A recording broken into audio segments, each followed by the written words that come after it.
رحمن يا رحمن ساعدني يا رحمن اشرح صدري قرآن املأ قلبي قرآن واصلح حياتي قرآن. Assalamualaikum warahmatullahi wabarakatuh. Hai teman-teman, perkenalkan nama saya Zidan Ahmad Maulana. Umur saya 7 tahun. Saya berasal dari Kota Bogor.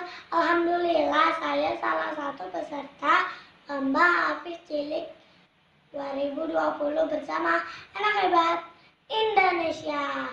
Saya akan membacakan surat An-Nasr dan Al-Lahab. Mohon disimak ya teman-teman. A'udzubillahi minasyaitonirrajim. Bismillahirrahmanirrahim.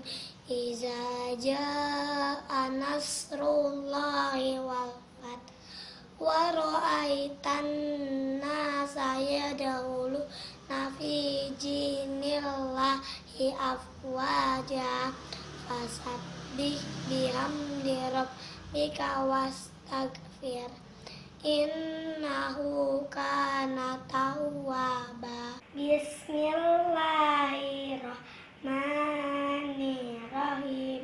Tabat yada abil lahabi wa tab ma agna anhu mahluhu wa ma kasab sayasla naron zatalahab wa amra'atuhu hammalatal hatab fi jidiha hablum mim masad. Sadaqallahul azim.